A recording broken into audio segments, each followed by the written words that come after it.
சரவண பவ. குரு பிரம்மா குரு விஷ்ணு குரு தேவோ மகேஸ்வரக குரு சாசாத் பரபிரம்மா தஸ்மை ஸ்ரீ குருவே நமக. குருவாழ்க குருவே சரணம். என் பேர் ராஜகோபால்னு. ஸ்ரீ பழனி ஆண்டவர் ஜோதிட நிலையம், திருச்சி. இன்னைக்கு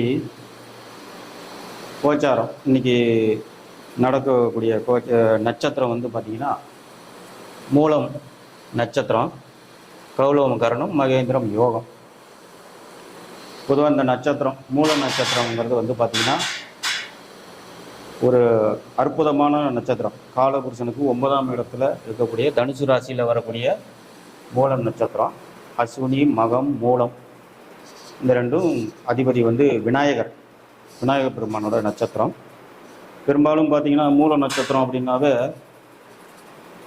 மூல நட்சத்திரமாக வேண்டாம், ஒரு பொருத்தம் பார்க்குறது ஜாதம் பார்க்குறதுன்னா மூல நட்சத்திரம் வேண்டாம்னு சில பேர் நிறையா ஒதுக்கிடுறாங்க. ஆனால் பொதுவாக அப்படி சொல்கிறது தவறுங்க. அது ஜாதகத்தில் அந்த மாதிரி யோகம் பெண்களுக்கு மூல நட்சத்திரம் ஜாதகம் பார்க்குறப்ப பெண்களோட நட்சத்திரத்தை வச்சு தான் பொருத்தம் பார்க்கணும். இப்போ பெரும்பாலும் நிறைய பேர் பார்த்திங்கன்னா ஆண்களுக்கும் பார்க்க ஆரம்பிச்சிட்டாங்க. பெண்ணை கட்டி கொடுத்தா அவங்க வந்து மாப்பிள்ளை வீட்டுக்கு போயிடுறாங்க. இது வந்து எப்படி பெண்ணோட அப்பாவை பாதிக்கும் அப்படின்னு தெரியல. இல்லை, ஜாதகத்தை சில நேரங்கள் ஆராய்ச்சி பண்ணி பார்த்துட்டு தான் சொல்லணும். பொதுவாக எல்லாத்துக்கும் பாதிக்காது. மூல நட்சத்திரம் வந்து பார்த்திங்கன்னா ஒரு அருமையான நட்சத்திரம், ஒரு புத்திசாலியான நட்சத்திரம். அந்த நட்சத்திரத்தை பிறந்தவங்களை நம்ம கூட துணைக்கி வச்சுக்கிட்டோம்னா ஒரு கேஸு பஞ்சாயத்து ஒரு சின்ன பிரச்சனைகளுக்கோ அழைச்சிட்டு அவங்கள மூல நட்சத்திரத்தில் பிறந்தவங்களை நம்ம கையை பக்கத்தில் வச்சுக்கிட்டா அந்த காரியம் ஜெயமாகவும் வெற்றி கிடக்கும். மகாபாரதத்தில் ஸ்ரீராமச்சந்திரத்துக்கு அனுமர் தான் உதவி, அவர் தான் சேர்த்து வைக்கிறது. ராமர் சீதாவை சேர்த்து வச்சதே அவர் தான். அனுமர் பிறந்த நட்சத்திரம் மூல நட்சத்திரம். அதனால் அந்த மூல நட்சத்திரத்தை தயவு செஞ்சு யாரும் மூல நட்சத்திரமாக வேண்டாம் அப்படின்னு அவாய்ட் பண்ணாதீங்க. நல்ல நட்சத்திரம் அது. அந்த இன்னைக்கு ஓடக்கூடிய யோகம் பார்த்திங்கன்னா மகேந்திர யோகம். யோகி ராகு, அவயோகி சுக்கிரன்.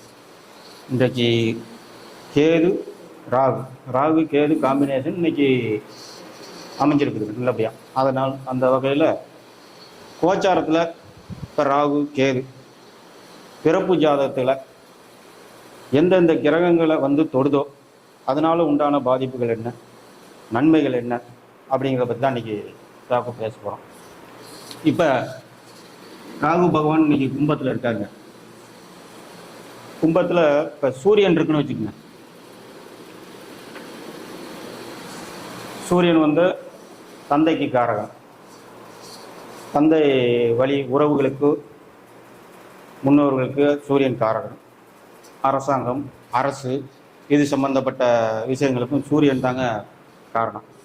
இப்போ சூரியனை ராகு தொடுது அப்படின்னா தந்தை வழி உறவுகள், பாட்டன் பாட்டி இவங்களுக்கெல்லாம் வந்து ஒரு கடுமையான ஒரு காலகட்டமாக இருக்கும். நிறைய நடைமுறையில் பார்த்தா தெரியும். சூரியனை ராகு தொடுது அப்படின்னாவே அந்த ராகு விலகிற வரைக்கும் அவங்களுக்கு ஒரு கோர்ட்டு கேஸு பஞ்சாயத்து விபத்துக்கள் அதிக உடல் உழைப்புகள் இந்த மாதிரியான பிரச்சனைகளை தந்தை வழி உறவுகளுக்கு அது கொடுக்குது. மேலும் இது வந்து மேசத்துக்கு 11ஆம் இடம். காரகத்தில் பார்த்தா மூத்த சகோதரன் சித்தப்பா இவங்களுக்கும் அவங்க பாதிப்பு தருது. அந்த ராகு கும்பத்தை விட்டு விலக மட்டும் இந்த சூரியன் பிறப்பு ஜாதகத்தில் கும்பத்தில் இருந்துச்சுன்னா இந்த மாதிரியான பாதிப்புகள் தருது. அதுக்கடுத்து பார்த்தீங்கன்னா சந்திரனை ராகு தொடுது அப்படின்னா சந்திரன் வந்து மனோகாரகம். மனசு வந்து அடிக்கடி மாறும், அதிகமாக முடிவெடுக்க முடியாது, மனம் அடிக்கடி பாதிக்கும். அடிக்கடி கனவுகள் அதிகம் வரும், அடிக்கடி பாம்புகள் கனவுல வரும். ஒரு முடிவுகளை வந்து சீக்கிரம் அவங்க எடுக்க முடியாது. தாய்க்கு அடிக்கடி உடல்நிலை சரியில்லாமல் போகிறது, சளி பிடிக்கிறது, தண்ணீரில் கண்டம் படுறது, இந்த மாதிரி பிரச்சனைகள்லாம் தாய்க்கும் வரும். அதே மாதிரி தாய் வழி உறவுகளான தாத்தா பாட்டி அந்த உறவுகள் யார் யார் இருக்காங்களோ அவங்களெல்லாம் வந்து ஒரு கடுமையான பாதிப்புகளை தரும். இது வந்து சந்திரன் வந்து கும்ப ராசியில் இருக்கிறப்ப நடக்கக்கூடிய பலன்கள். அடுத்தது பார்த்திங்கன்னா இப்போ பிறப்பு ஜாதகத்தில் செவ்வாய் வந்து கும்பத்தில் இருக்குன்னு வச்சுக்கோங்க. இப்போ ராகு செவ்வாயை தொடுறாரு. செவ்வாயோட காரகத்துகளையும் பலமாக அடிவாங்க. செவ்வாய் வந்து இளைய சகோதரனுக்கு காரகம். அப்போ இளைய சகோதரன் தம்பி இவங்களுக்கெல்லாம் வந்து ஒரு பிரச்சனையை தருவோம், அவமானத்தை கொடுக்கும். மண் மனை பூமி இதிலெல்லாம் வந்து ஒரு வில்லங்கத்தை கொடுத்து தான் செவ்வாய் வந்து பயன்பெறும். அடுத்து பார்த்திங்கன்னா அந்த செவ்வாய்ங்கிறது நெருப்பு கிரகம். அப்போ அந்த நெருப்பு, இடி, மின்னல், மின்சாரம், கரண்ட்டு இந்த மாதிரி இதில் வேலை செய்கிறவங்க கொஞ்சம் ரொம்ப ஜாக்கிரதையாக இருக்கும். அந்த ராகு பகவான் கும்பத்தை விட்டு விலகிற வரைக்கும். பிறப்பு ஜாதகத்தில் செவ்வாய் இருக்கிறவங்களுக்கு இந்த மாதிரி பலன்கள் அதிகமாக நடைபெறும். கொஞ்சம் கவனமாக இருக்கணும்.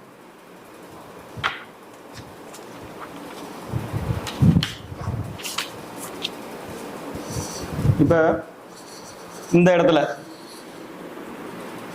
புதன் ஜனனகால ஜாதகத்தில் பிறப்பு ஜாதகத்தில் புதன் இருக்குதுன்னு வச்சுங்க. இப்போ ராகு கும்பத்தில் வந்து என்ன பயணிச்சுக்கிட்டு இருக்காரு. அப்போ புதனோட காரகங்கள் என்ன? படிப்பு. நல்லா அபரிமான புதன்னா படிப்பு, ராகுனா பிரம்மாண்டம். அப்போ அந்த படிப்பு வேலை சம்மந்தப்பட்ட விஷயத்துலலாம் நல்ல வளர்ச்சி இருக்கும். கம்யூனிகேஷன், ஐடி துறை, புதன் சம்மந்தப்பட்ட அந்த செல்ஃபோன், அந்த மாதிரி தகவல் தொழில் தொடர்பு எல்லாமே வந்து அதிகமாக ரொம்ப ஃபாஸ்ட்டாக வேலை செய்யும். நிறைய மூளை வளர்ச்சி வேலை செய்யும். அதே சமயத்தில் அந்த காரகம் வந்து புதன் தாய்மாமன் வழியில் ஒரு பிரச்சனைகள், ஒரு இடர்பாடுகள், இந்த மாதிரி எல்லாம் கொஞ்சம் சிக்கல்களை கொடுக்கும். புதன் வந்து கல்விக்கு காரகன், ராகு வந்து அதை அபரிதமாக இருக்கும். அதனால் இந்த தொழிலில் கம்யூனிகேஷன் இது மாதிரி விஷயம்லாம் சட்டத்துக்கு புறம்பான தொழில்களை செய்ய வைக்கும். அதிகமாக கல்வி கற்கிறப்ப அவங்களுடைய படிப்பில் வந்து முறைகேடாக யூஸ் பண்ணி அதிகமாக மார்க் எடுக்கிறதுங்கிறதுனால அவங்க தவறான வழிகள் போகிறக்கும் வாய்ப்பு இருக்குது. உடம்புல நரம்பு சம்பந்தப்பட்ட கோளாறுகள் வரும். இந்த மாதிரி பிரச்சனைகள்லாம் வரும். அடுத்தது பார்த்திங்கன்னா குரு. இப்போ கோச்சாரத்தில் ராகு பகவான் குரு நின்ற வீட்டுக்கு வராரு. அப்போ குருங்கிறது குழந்தைகள், நம்ம ஆன்மீகம், தந்தை, காலபுருஷனுக்கு 9ஆம் இடத்துல இருக்கக்கூடிய ஒரு குரு. அந்த நகை பிரச்சனை, குழந்தைகளுக்கு ஒரு சில இடர்பாடுகளை கொடுக்கறது, குழந்தைகள் வழியில் நமக்கு துன்பத்தை தர்றது, நகை காணாமல் போகிறது, நம்மளே ஒரு தவறான வழிக்கு கூட்டிகிட்டு செல்வது, இந்த மாதிரி பழக்க வழக்கங்களும் வரும். அதே சமயம் குருவும் 9ஆம் இடத்துக்கு அதிபதிக்கிறனால அந்த கெட்ட வழக்கங்கள், தீமைகள் எல்லாம் வந்து குறைச்சி கொடுப்பாரு. இந்த மாதிரி பலன்கள் குரு நின்றால் அந்த மாதிரி வரும். நகை வந்து அடமானத்துக்கு போகும், இல்லைன்னா காணாமல் போகும். இந்த மாதிரி வகையிலையும் கொஞ்சம் கவனமாக இருக்கணும். பொதுவாக இந்த ராகு நின்ற வீட்டு பலனை வந்து நின்ற வீட்டுக்கு கெடுதல் செய்கிறத விட அவரும் 1, 5ஆம் இடமா 9ஆம் இடம், 1, 5, 9 இந்த இடத்துல நிற்கிறக்கூடிய கிரகங்களையும் பாதிப்பு கொடுப்பாரு. அப்போ இந்த ராகு நிற்கிற இடத்த ஒரு சுப கிரகங்கள், குரு, சுக்கிரன், அந்த லக்னத்துக்கு சுபர், இந்த மாதிரி கிரகங்கள் பார்வை செஞ்சதுன்னா நான் சொன்ன பலன்கள்லாம் கொஞ்சம் கம்மியாக நடக்கும், குறைச்சி கொடுப்பாரு. லக்னாதிபதி வலிமையாக இருந்தால் இந்த கோச்சார கிரகங்கள் கொஞ்சம் அடக்கி தான் வாசிக்கும், நல்ல பலன்களும் நடக்கும். நம்ம அதையும் கவனித்து பார்த்து தான் சொல்லணும், ஒரேடியாக சொல்லிட முடியாது. அடுத்ததாக பார்த்தீங்கன்னா குருவுக்கு அடுத்தது சுக்கிரன். இந்த இடத்துல சுக்கிரன் இருக்கு. அங்கே கோச்சாரத்தில் கும்பத்தில் ராகு இப்போ இருக்கார். சுக்கிரன்கிற ஒரு மனைவி வழியில் சில இடர்பாடுகளை, மனைவிக்கு உடல்நிலை சரியில்லாமல் போகிறது, கணவன் மனைவிக்குள்ள பிரச்சனை வர்றது, இந்த மாதிரி பிரச்சனைகள் கொடுப்பாரு. சுக்கிரன்னா சகோதரிகள், அத்தைகள், இவங்களுக்கு வழியில் இவங்களுக்காக ஒரு நகை, பெண்களுக்காக நகை, ஆடை, ஆபரணங்கள் இதெல்லாம் சுக்கிரனுடைய காரகத்துமா. இந்த வகையான வழியில் வந்து பார்த்திங்கன்னா கோர்ட்டு, பஞ்சாயத்து, கேஸு இந்த மாதிரி போக வைப்பார். இந்த கொஞ்சம் தீய வழியிலையும் சுக்கிரனோட இருக்கக்கூடிய பாவகம், அமர்ந்த பாகமும் அவருடைய நின்ற பாவத்தை பொறுத்து சுபகரங்கள் பார்வை இல்லை அப்படின்னா தீமையான வழிகளுக்கும் பெண்கள் வழியில் கொஞ்சம் மோசமான செய்கைகளுக்கும் இவர் வழிவகுத்துருவார். அடுத்ததாக பார்த்தீங்கன்னா இந்த இடத்துல சனீஸ்வர பகவான். இப்போ சனீஸ்வர பகவான் நிற்கிற இடத்துக்கு கோச்சாரத்தில் ராகு வராருன்னு வச்சுக்கோங்க. சனிங்கிறது என்ன? வேலை, பணி, வேலையாட்கள், தொழில் சம்பந்தப்பட்ட இது. அந்த சனி பகவான் வந்து ராகு தொடரப்ப அளவுக்கு அதிகமான, அதாவது தேவையில்லாத வேலைகளை இழுத்து போட்டுக்கிட்டு செய்கிறது, பணி செய்கிற இடத்துல ரொம்ப இடர்பாடுகளை சந்திக்கிறது.